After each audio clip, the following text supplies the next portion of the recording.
what I want to talk about today, webinars, and in particular, salespeople doing webinars. Good idea, bad idea.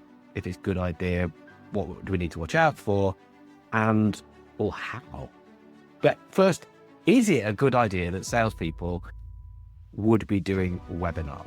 Definitely can be. There's a few considerations though, and I'm sure you'll quiz me on those in a moment. But for the upside first, not many of your peers will do this, if any. To be totally honest, I don't remember the last time I saw a rep themselves put on one.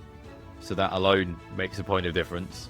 Even if nobody comes, which is largely, if you do it in a marketing regard, that's a big thing. You don't want to do an event in front of nobody. But if you're a salesperson, odds on you're doing it with a target account or a prospect or something of that nature.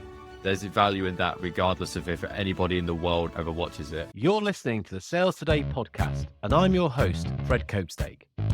On this podcast, we explore how sales professionals can develop a modern approach to winning business, the application of virtual selling techniques, how to create meaningful business relationships, and much more. Why not take our free collaborative selling scorecard to see how your sales approach suits today's environment? You'll find a link in the show notes. And welcome to this episode of the Sales Today podcast, where I'm delighted to be joined by Ollie Whitfield, who is partner of Slingshot Content. Ollie, welcome, sir. Thank you for having me, mate. This is going to be a good bit of fun. I think we'll have plenty to talk about, won't we? Well, we do. Our paths crossed in various ways, haven't they, for different organisations. And with my sales coach at the moment, you do a ton of work for them. You produce webinars for them. And that is what I want to talk about today, webinars. Yeah. And in particular, salespeople doing webinars. Good idea, bad idea. If it's good idea, what do we need to watch out for? And, or how? But first, is it a good idea that salespeople would be doing webinars? Definitely can be. There's a few considerations though, and I'm sure you'll quiz me on those in a moment. But for the upside first, not many of your peers will do this, if any. To be totally honest, I don't remember the last time I saw a rep themselves put on one. So that alone makes a point of difference. Even if nobody comes, which is largely, if you do it in a marketing regard, that's a big thing. You don't want to do an event in front of nobody. But if you're a salesperson, odds on you're doing it with a target account or a prospect or something of that nature. There's value in that regardless of if anybody in the world ever watches it. And downstream from that, you've got everything that they said available to you in transcript, in quotes that you can remake, in your next calls that you make. You can listen, you can sort of recite things that they've said. I was talking to a ABC person, they said this is the problem. Does that sound like it's the same for you? If it's a well-known logo in the space, that sort of thing. You've got a lot of downstreams from it, as well as just a FaceTime and what else you can use from it. Yeah, I mean, you're clearly going to think with content in mind, and it just gives you a ton of stuff, from one piece of work. Okay, it's a piece we need to invest in. But I'm thinking about it kind of this positioning point of view, as in, look, this is what I'm putting on. I am expert in this stuff. I'm going to share stuff to help you. The message to the customer or to the people that you're going to invite, that's really valuable, isn't it? Can be if you do some good content. That's the real hang up there. There's plenty of people that try with that intention and who are, let's not say expert, who know a lot about their space, who have an opinion to give that's useful to hear. There's a lot of people in that bracket. Not everyone, I would say, is an expert. That's fine, because we can't all be. But if you're in that space and you just put on an event and the content's really drab and it's hard to listen to because of the way you present it, because you've not done it before and you don't know, and the people you get on present kind of poorly, you haven't achieved the goal of that prestige you're trying to elevate towards. Even though you've got the right way of trying to do it, there's a few sort of tactical things to do to make sure you hit that. But if you are an expert and you're kind of getting known for that, again, those presentation things come into play. But that's the golden benchmark. I would say if you're a newish SDR or you're in a market that you don't care about all that much, like I love sales and marketing. So if I sold into pharma, no disrespect to it, I just don't have the passion for that. I couldn't try to speak to that in a expertise led way, but I could if it was about sales and marketing, even if I was an SDR now. So there's a balance of what's my depth of field of view and an opinion there, but that's one way to approach. Yeah, because I mean, we'll come back to this and touch on it when we start looking at structure, but I think it might be worth us pointing out now when we're talking about being an expert, this isn't necessarily being an expert in your product. It's the expert in the problems that the customer has, what's going on in their market, their world, showing that you understand that. Oh, and you might have something that helps with. I think that would be where people would tend to get the balance wrong, wouldn't they? And set this thing up, it becomes a product demo or whatever, and everyone's got, that's boring. You just give me a sales pitch, you're going to like it. Yeah, basement level is the product stuff, and that's just why. If it's like when people say, "Would you like a free demo?" But who pays for a demo? It's the exact same thing. It's how we use ABC products, and it's kind of why would you register for that unless you use it or tomorrow you're buying it, which is this many people. For those who can't see, it's I'm pinching my hand together to say nobody. About 3%, wasn't it? Something like that, yeah. And then one level above that is the really canned stuff. Like it used to be very popular. If you were writing a blog post, you would do something like the importance of, and then the thing that we sell. So it might be the importance of sales coaching, the importance of webinars. And you only read that if you're somewhat inclined again to purchase or to start doing that thing. And again, that doesn't really help anyone. And if I said to you, Fred, the importance of webinars as a title, how many things do you get from it? You don't know. How long will it be? You don't know. What will you apply tomorrow morning? You don't know. Lots of things that sort of don't help you in terms of saying, I will watch that. That's the missing point. So there's product level. Please don't do that because no one's going to want to watch it unless you work for Clay, Salesforce, or something like that, where you can show a new thing going on. There's a market for that. Maybe you should have your marketing team do that. Then there's the just canned, unactionable stuff that might dribble into the background. No one really wants to register for it if they're not sure what they will get. Then the next level is the actionable, the clear, the insightful stuff, and that's where we want to play. Actionable, clear, insightful. That sounds like a decent checklist.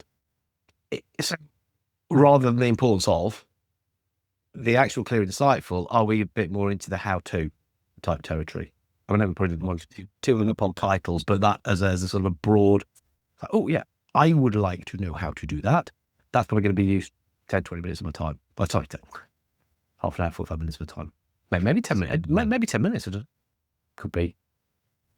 You could do. I probably wouldn't give you my email address for a 10-minute piece of content. There's just some sort of weight associated. It's a half an hour plus, but a really simple way of doing this is put a number at the start, and then that makes it overtly obvious what you will get from it. So if it's talking about prospecting tactics, if I put 4 at the start, you know that you might get 4 you can try. And if I just say prospecting tactics to try tomorrow, what, 1, 3? Will they be really obvious? Like, will they be try cold calling? And you're like, wow, thanks so much. That's novel.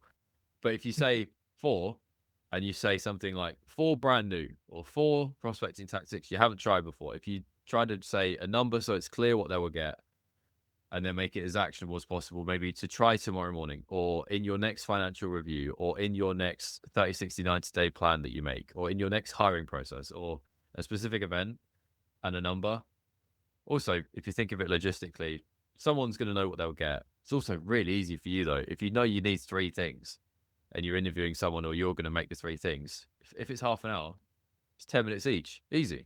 You know how to present for 10 minutes and just change the topic again. So it makes it quite easy for you. Yeah. I've shifted towards that. I kind of had to work it out the hard way. Should have spoke to you earlier. 15 things your sales process needs now. 50? Okay. 90 days to sales success. Again, starting to show some results, some progress, some thing that people are going to get. What am I going to get from this? That's the question that we're having to answer, really, isn't it? What am I going to get from this? You talk about your product? Yeah, you've got a website. I'll have a look at that. There's always 2. So I say it's the what is it? Meaning, let's say you and me are the most respected people in the world, Fred. I don't doubt that you are, but I'm not quite there yet. So people see 3 and 4, perhaps. Ollie. It's tomorrow morning, right? And it's about, I don't know, it's about the best films of this year. And if you don't think I'm credible to talk about that, you don't care what it's about. It could be the best title ever, the most actionable, the most clear, insightful, expert-led, whatever you like. But if you don't think I'm any good to talk to that, you don't come. Or you might if they really like you or someone else on the panel if we've got a panel. So it's what and who are equally as important. So if I just sit and say, my webinar is me delivering a quick presentation for half an hour about something I know well enough, but I'm not that well thought of, or my reach isn't that good, I'm not going to get many people wanting to watch it. I will if I supplement with an expert external voice, or vice versa. If I'm the expert, but a horrible title that's inactionable, not clear, same thing. I could just lose people by they're not sure if they want to come watch me talk about that. Yeah. So if we're talking about salespeople doing this, because this is what I want to try and trigger with this whole episode, is that people just think, oh, maybe I should give that a go. It's a tactic which others aren't doing, like you said, and it's going to set me apart. They might maybe be thinking, well, people don't really know me in my market, unless you're setting the webinar, but you're pointing your customers at it. It's not like I'm going to say a private webinar, which is a tautology or something, but it's there, it's set, it's sort of public, but only a few people are going to know about it, and they will know you and hopefully do respect you because you serve them well. Or you could be sort of bouncing off the back of your company name then, if you're working for a big brand. So it's me working with so-and-so, my own company. Oh, that's welcome. Fred works for them. Does that work? Yeah, both ways are pretty good. There's different logistics for each. The public one, I'll speak to that briefly first because it's the most simplest one. If you have a marketing team, obviously, please chat to them about it because they want to help. Also, as a marketer, I can speak to, it's kind of freaky when someone on their own just sets something up and you're like, whoa, hang on. We normally do that. There's no hate towards it. That's actually a great sign, but it's also just the control and the what promotion are we doing and when. Something coming out of nowhere a little bit blindsides you. So there's a bit of working out the logistics, but is that like kind of like cognitive dissonance where you're like, I'm really pleased somebody is making the effort and is bothering to do this, but I'm terrified by what is going to happen, and a bit different income to you. Kind of all these emotions going on, and yeah. And if we promote this and it turns out to be a pitch in disguise, oh dear, that's not a great look. So Yeah, the cynical view is that, but I'm sure a bit of communication and we can sort that. So easy enough to do when you're doing it as a public event. Your company can back you. They'll help you with any slides you might want and graphics and setting it all up so you don't have to do that. Maybe even with some guests if you want to have them on. So there's one way of doing it. And you do it publicly. It probably would be live, and then you have to just book your time and date and go about it. Do a prep call with your people you're speaking with, get yourself ready, and do a session, just like a podcast but live. Internally or privately, as you said, a little bit differently. Relieves a lot of pressure to have an audience, I would say. You could do it in a kind of intimate setting, almost like a private dinner, where it's just we 3 or 4 are going to have a conversation, and it's okay, whatever is said, it stays between us. That's one way of doing it. You could equally have, if you got a big brand for this, if you just had one person, just like we're doing right now, we're on Zoom. There's no reason to say this couldn't be a webinar or a podcast unless you register for it or you don't. If you had me as, let's say I'm the CEO of Amazon or something like that, and you kind of redacted who I was, but you said I'm like a C-suite at a Fortune, whatever the hell they are, you could probably get interest in that conversation based on that, even if it was privatized or even if it wasn't redacted. You could just say, look, I've got big hitter at ABC brand. You will know who that is. Come behind the scenes if you can. If not, ask me for the recording and I'll give it to you. And I'll call you up about what I learned. You can use it as more like a bit of a lead magnet, regardless of whether you call it webinar or whatever else. It's more like your follow-up is born out of the engagement you got from asking people, do they want it, rather than did they come to it, which in a marketing event, a public webinar, it is, did they come, did they register? There's no action if they didn't. In a sales context, that's much more one-to-one. So you've drum up email and calling back and forth rather than did I watch the video or not, back and forth. Yeah. So it's that sounds closer to a podcast, but it's without setting up a podcast and committing to do regular episodes on a kind of regular basis. So it's probably my overactive imagination, but I'm now thinking of that. Who can I invite? Who would think it'd be good fun that they got the lights behind them You can't see who they are. Voice changer. Yeah. That'd be quite good fun, that. But is this person, people say, I would actually love to know what that person's saying. So, yeah, maybe if I was just thinking this one through, it would be like the people that I'm trying to impress, they want to know this person's insight. It could be their potential customer. I'm eventually their customer to get what their customer says is important to them. They're not going to put where they are because they're going to get everybody jumping and talking to them. But look, this is from the horse's mouth. That's what you guys have got to deliver. For instance, I'll make something up. Pie in the sky person, and you ask them, how did you purchase the last 5 things you bought for your company that you work for? Yeah. Better title than that, but you get where I'm going. An Yeah. audience of salespeople would love to know how they went through the purchasing process, because if you're using MedPick or anything like that, you have to know that. So you don't need to ask, and then you've already got the inside track to play toward it. You watch that, you're in a captive audience, a small one. You've got a massive leg up on selling to that person. So if you can get that carrot, there you go. You've got the stick. Yeah. Nice. Like that. So broadly, we're saying, good idea, chance to set yourself apart, chance to add value. I know that can kind of sound a bit try sometimes. Just take a breath, though. Look for support. So likely you won't be supported in this. Most marketing pops would love it. So what would a good webinar look like? What would a good session look like? We're going to break it down into its component parts. What we're going to need to plug in as we're stepping through this half hour, 45 minutes, 1 hour. Much easier to start at what's not good, because the baseline is quite low. There are so many. They boomed in COVID. Everyone just did, oh my God, we can't do events, so let's do online events. And then they just did really crappy ones that they now maintain. So what not to do, present the slide deck word for word for an hour.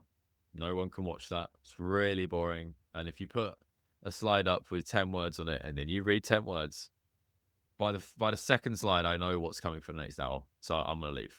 That's just one point. People can read faster than you can talk, can't they? They can. And just after 3 slides, my God, that is so boring. So let's leave that where it is. Having no tactical, clear level of what am I going to get from this is the number one inhibitor for why you wouldn't find it useful or why you wouldn't watch it in the first place, as we said previous. So 3 things, 5 things, or don't have to be an odd number, but get the idea. What will I get from watching this, and how will I apply it? For what setting and situation could I apply it? Could it be my next hiring or my next sales call or whatever it may be? So making it really clear what's going on, and then that dictates what you're going to do with the time. So call it half an hour, call it an hour. If it's 3 things or 5 things, do your easy math, do some division of 3 things by half an hour is about 10 minutes each. I need a bit of space to do the introduction and the outro. So maybe it's 5 and a bit minutes per topic or something like that. Keeps you moving, got some pace, and you're not meandering through the first one for 25 minutes and then you forget the next 2 points and you squish them in at the end in a hurried and rushed way that's no good. So you're clearly making yourself a bit of a storyboard. Think of it as a comic book. You know that you've got 10 frames, what you're going to do with your 10 frames, which is about X amount of minutes per. So doing that is key. Next bit is not having anything to give out or a call to action. Bit of both. You don't have to have both there. Depends on what sort of company you're at, what type of sale you've got, what sort of resources you might have. Say we're doing a prospecting boot camp, I might expect you could probably give me an email template or a call template, something like that. Maybe at the end, maybe throughout, or both for ease. But those sorts of handouts make think if you follow up and I know that you've got the template and I know you watched it, I got 2 things to reference there rather than just one. Always try to get the second, because then you've got more reference and more leverage there in that follow-up conversation. So that's helpful. Plus, you're just being more helpful to them anyway. So there's those. What else would I give to you? I'd say keep the... Can I go back to the helpful things? And sorry if I'm really slow. But that's a mindset for the whole thing, isn't it? In that if you're doing this, you've got to be comfortable giving stuff away, in inverted commas. You know, if you're going to go, well, there's this thing, and you're here, but actually you've got to do something else for me to really tell you what's going on. That's going to backfire, isn't it? Or is it? I don't know. It would with me. It will for a salesperson, yeah. So the teaching the economics of how it works. If you are a massive brand and you're selling like a B2C thing, I don't know, you're selling a course, something like that, or you're selling like a join my dating course or something like that. You got 10,000 people on the bridge because you've done loads of ads, and you can, by that math, just do like a here's who I am. I'm an expert in dating. I'm married. Blah blah blah. Do 25 minutes of nonsense that doesn't help someone. It convinces them that they should probably listen to you more. Somehow they're still listening, and then they say for just $9.99, and people start to pay the $9.99 and get into the next bit and the next bit. In that vein, that can work. It's also a horrifically poor tactic, just because who wants to listen to your love life for 35 minutes before they buy something when they thought they'd get usefulness at the front? For a salesperson, you don't have that volume of people. You can't possibly hope to do that, even if you didn't mean to. People will just leave or not want to listen to it, or not listen to you ever again if you call them. So you've got to be right up front with, I have to give you the value because that's why you're here. And if I don't, it's a dog eat dog world. There's plenty of other salespeople that might try and be more useful than me. They're never going to talk to me again if I give them that poor experience. So I've got to front load it with, hi, I'm Fred. Welcome to the show. Today I'm with X person. Let me get on with it though. I'm going to give you this insight. Let's crack on with the first point. And that's how you quickly say, I'm not going to waste your time. Let's get to the insight. Right. So you saw me kind of go, oh, we talked about that intro like that, because that's, I think, important. So the B2B, we are giving it away. But what if they go away and do it all without me then? Because I've given them the way to do it.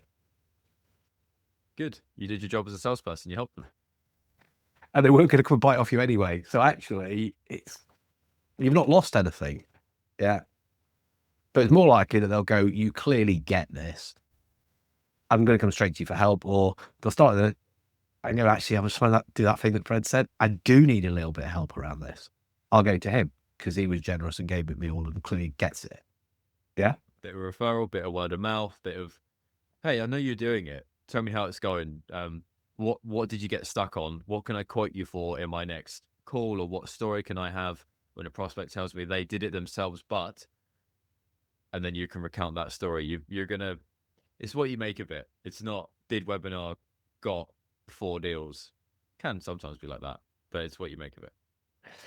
Now then, the intro, well, I was like, ooh, people who couldn't see, again, if you're not watching this, I was getting excited because Ollie did something which not everybody on webinars do. What have you seen that happens quite often, which is going to have people turning off before we've even touched any of the goodness? Right. Well, I won't do it in real time because you'll will turn off the podcast. Yeah, something to the effect of, it starts at, let's say, 4:00, right? So 4:00 comes around, the event begins, the Zoom opens up, and then basically you get this really awkward silent treatment for about 90 seconds, which doesn't sound like a lot, but it's a bloody long time. If you're sat in silence, just sort of looking around like, is it broken? Is it me? Is my sound off? Where they just say, we'll get started in a minute. We'll just let everyone trickle in. For some reason, the word trickle in is what people always say. I don't know why. So you sit there in dead silence and wait. You're sort of like, what is going on? Can we just get on with it? Can we talk? They do that, is one. Then they do so let me introduce my guests. Fred, how are you? And then it's Fred says for 9.5 minutes, well, I used to work here, and my cat's name is this, and I have this car, and it just, the intros meander forever, which is a really poor use of time. So always control it by doing that yourself. I say, this is Fred, very experienced salesperson. He knows his stuff. I'll tell you more about that in a minute as I crack on with it and get on with it. That's the key bit. Let's get on with it. So you can control the time and you can control the waffle and the meander that some people do by accident. And largely it's all the rest of it is born out of that, not getting to the point. If in the first 5 minutes, I haven't started the actual content, I know I'm slow. And I'd consider that to be slow anyway. That's probably, I could get to it in 2 minutes if I really wanted to push. There's a bit more introduction. There's some housekeeping that I have to run through and I do it. But broadly, if you've not got to the start in 5 minutes, you're waffling. And that's where people are like not interested anymore. Yeah. I'm just while you're doing this, you see me scribbling loads down. It's not notes about what you're saying, I suppose, but what I do in mine. There tends to be a little bit of waffle, a bit of talk at the beginning, and then be silent. It's probably nonsense because people are trickling in. I think I might say that, but it's something to say, I am talking to you, and it's trying to talk to people and connect through the screen, then say, look, I don't want to penalise people who are here on time. Let's crack on with it. What I'm going to do is I'm going to ask you a question. This is about stuff that I'm seeing in the world of sales. And I'm going to give you 5 options, A, B, C, D, E. I'd like you to, I'm into that straight away. I want some interaction. The questions are kind of showing that I know what I'm talking about. I'd like to see what they do. It's not really going to change what I do anyway, because it's all designed around all 5. On we go. Something else. And I probably introduce myself at about 10 minutes for about 2 minutes maximum, because it's now relevant and actually I'm seeing up where we're going with the rest of it, because it's content from some of this stuff I've done. So does that sound about right? Yeah, I like an icebreaker as well. A bit like what you said. I like to do, I do my intros just first. So Yeah. broadly, I'll simulate. Today, I'm here to talk about how to do a brilliant webinar if you're a salesperson, but who and why should you listen to for this topic? So today I'm with Fred. Fred's got a ton of experience doing this. I'll tell you more about that in a minute as I go to my next slide. I'll get the housekeeping out of the way. Let me tell you when the recording is going to come. Let me tell you how to use the Q&A. Let me tell you what I'd like you to put in the chat and so on. Just get people, get the admin out of the way. And then I go, so first things first, bit of an icebreaker. What's the worst thing you've ever seen on a webinar, Fred? And then I want the chat to start putting in, oh, I saw this and this and this. And we all have a laugh at that. You tell me a story, I tell you a story. And then I go, brilliant. So with that, first point of call for this and how to do it right. And then we're into the meat and we're probably 4 or 5 minutes in. Yeah. So we're bumping it along, this and then this and then this and then this, and there's more and there's more and there's more. And then there's another thing coming, bam, bam, bam, bam. And it's not boring, I'm going to drop off, but there's something else coming. There's something else coming. They've said there's going to be 7 things. There's 15 things. The guy's going to give me 90 days. We're at day 45. I'm following it. I want to see what I'm doing 46 to 60. Da, da, da. Okay. So this kind of rhythm, this impetus, the key impetus is empathetic impetus. I just did that something. Wow. You did look impressed. A bit over my head, that one, but okay. Yeah, I was just trying to cover. I'll cut it. Okay, so we're keeping all this bimbling on, dum. You would actually talking in the ones you're doing, you're getting interaction, so you're trying to interact. You're interacting with a guest if you've got one, or if you're on a site, doing things, saying things so that people can pop into chat, do this. You're trying to talk to everybody who's in a front row seat. Is that right? Is that what I'm doing? Yeah, pretty much. Yeah, it's consider it's a 2-way conversation with the third person sat right next to me. Is how I try to think of it. If it's private and there's not many people, by proxy, you just won't get that much going back and forth, which is a bit unfortunate. That's just one of the drawbacks. In which case, I try as many times as I can without making it overtly obvious. When no one's replying, I sort of stop trying to cajole them into replying. But if I'm public and I've got quite a big audience, it's actually quite a nice breather to take when I can say, okay, everyone, put in the chat 0 to 10. What did you rate what Fred said there? Quick swig of my drink. Have a breath. Okay, so that was on average, Fred got a 3 there. Let's hope he does better on our next topic. But you get the idea. Yeah, no, I like that. So we're keeping those things going on. We've got these parts which are probably defined by what we've offered.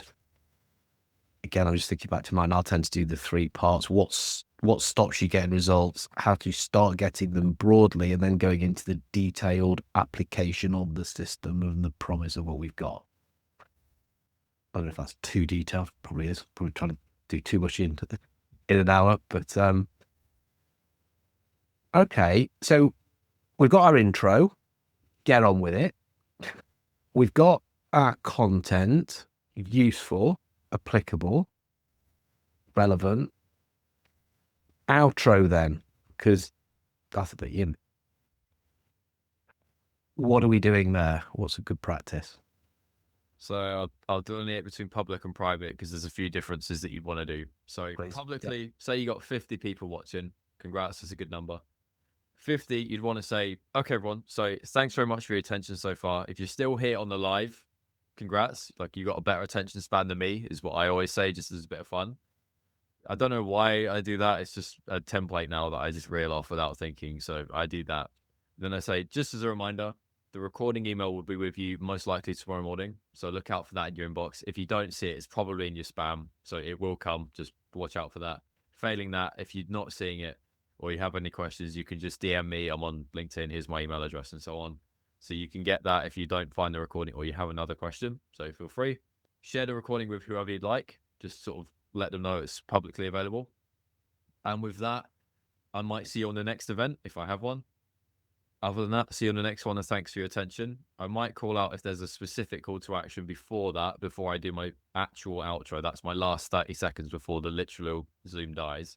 I might say, on screen, you'll see a QR code. I'll put the link in the chat as well for you if I want you to download something particular, kind of talk to marketing about how they can help you do all that. Other than that, if you have just more of an offer, like a free call or something like that, link in the chat, and tell them that they will get it afterwards anyway. It's the easiest way. If, say you got 100 people watching you right now, say, would you like to have a free call? A number of them will want it. Let's say 5. A number of that 5 won't click it because they missed it. They're too slow. They're listening on another device or something like that. You just don't get all the people that you want. If you tell them that they'll be sent it anyway, you're more likely to get it or closer to it. So just send it as well, and tell them that, set the expectation. And largely just say thank you. Any questions? My favorite one to do near the end is just to say, give me an out of 10 how much you enjoyed this. It won't hurt my feelings. And normally people put like 11 or something like that just to appease me. And then you say, thank you so much. That was very kind. And with that, I'll see you in the next one. Awesome. Cool. So what's different in the private one then? Because you made a distinction. A lot less focus on the chat. So much more about me speaking to the guest. If there is anybody there watching, I can say thanks very much for your attention. If you've watched this far, that applies to people who are there live and also not live. And then broadly, I would say, thanks so much, Fred. Really appreciate you taking the time. You talked through a lot there. I'm going to have to take my notes very carefully and read through everything you said.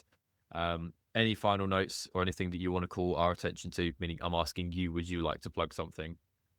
And then I kind of leave it at that. I'll go for the similar outro without the public sort of chat stuff. You can send the recording, but if it's a private one, you probably already have sent the recording. It's not so much about reminding everybody that it's available elsewhere as well. Okay, cool. No, I like those. I like those. So what we're saying again is the offer. We're not banging on and on and on and on about that. You know, it's not like, yeah, we've got this half hour and I need 5 minutes to make sure I get my offer in and explain all the things that I do. That would probably unpick all the good stuff you've done. Yeah. If you've explained all this stuff and go, look, there is a thing we've got which helps people to implement this. If you follow this link, you'll see how we do that. But otherwise, thanks for yeah. Keep it kind of low key, you'd say. Save that for your follow up. If you get someone on the phone after watching something or after the event having happened, that's where that can happen in a proper B2B sale. I've worked with people who sell, ironically, B2B sales advice, but in a more B2C business model. And that's where that I need 10 minutes to explain what I do works a bit better, because you're trying to play the funnel math. You're trying to play for traffic in, conversion out. Whereas a B2B sale, particularly if a bigger one, is a bit less like that. The same flow applies. It's just where's the biting point. So you would do that more in the phone call afterwards, where you can say, so what did you think of that? Why was that particular reason that you signed up so painful? Yeah. Would it be silly for us to talk about how I could help you with that? I'll say it better than that. That's a horrible call, but you get I've kept that separate. No, I mean, that's all right, actually. But the fortune in the follow up type thing. It's like you've done this hard work because you're actually teeing yourself up. It's a little bit of training, actually. I always think you're trying to stretch stuff. Right, you've got this date. It's there. It's in the diary. Right, beforehand, bang on about it. Point people towards it. This is what you're doing. You know your stuff, and you are going to share it. Do it. Afterwards, you're sending the thing out, and then you're following up with people that you probably invited to it. Ones that came, you've got their details, and seeing kind of how that went with them.